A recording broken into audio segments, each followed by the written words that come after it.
Jama'a barkamu da warhaka, barkamu da sake saduwa da ku a sashin sharhi wanda ke kawo muku sharhi dangane da waƙoƙi, fina-finai da suka shafi ƙasar Hausa ko na ce masana'antar shirya fina-finai ta Kannywood.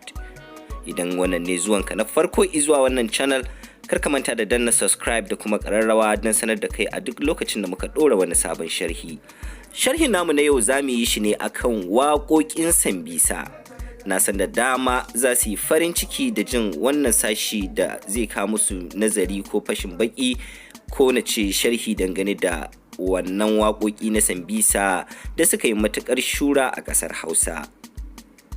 Waƙoƙin Sambisa waƙoƙi ne na nishaɗi da aka yi su a cikin salon barkwanci.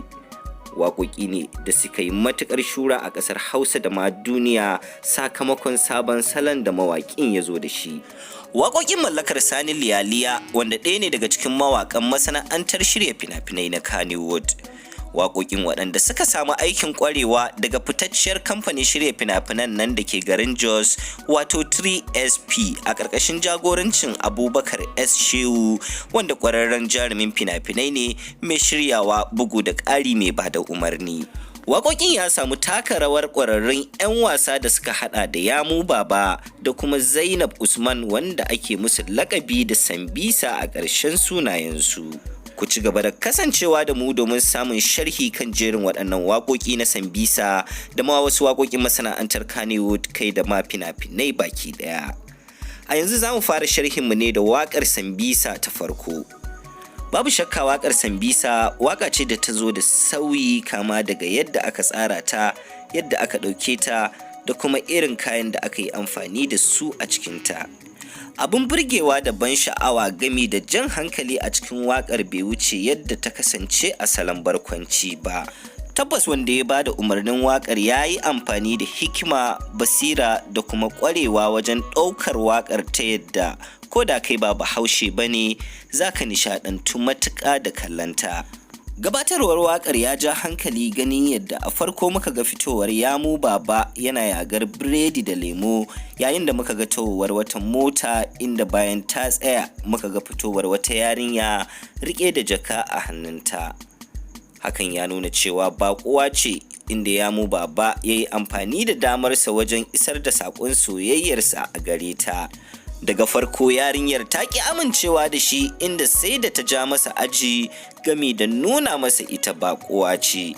Daga ciki mun ga inda yarinyar ta tsorata shi da cewar daga Sambisa take, sannan mun ga tsurewa gami da janyewa a lokaci guda da Yamu Baba ya yi.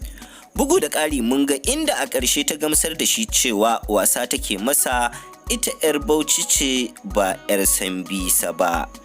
A zahiri waƙar Sambisa ta farko babu shakka ta nishaɗantar matuƙa. Godiya ga mawallafin wannan waƙa wato Sani Liyaliya da kuma jaruma wanda suka taka rawa ciki wato Yamu Baba da kuma Zainab Usman Sambisa, sai jagayya aiki wato Abubakar S. Shehu wanda ya tabbatar komai ya zo gare ku kamar yadda kuka gan shi. Ala kulli halin ba a rasa waƙa da wata saƙo da take ƙoƙarin isarwa. Ba za mu ce waƙar Sambisa iya barkwanci ko nishaɗi kaɗai take isarwa ba. Idan muka yi duba izuwa labarin, babu shakka za mu iya tsintar darussa a ciki. Da haka muka zo ƙarshen wannan sharhi na waƙar Sambisa kashi na farko. Ku tara a kashi na biyu wanda zai zo muku nan ba da daɗewa ba. Ga waɗanda ba su danna subscribe ba, kar ku manta da danna subscribe da kuma ƙararrawa don sanar da kai da zaran ya fito. Ga masu sha'awar kallon wannan waƙa ta Sambisa, za ku iya samun link ɗin wannan bidiyo a section ɗin description. Mun gode.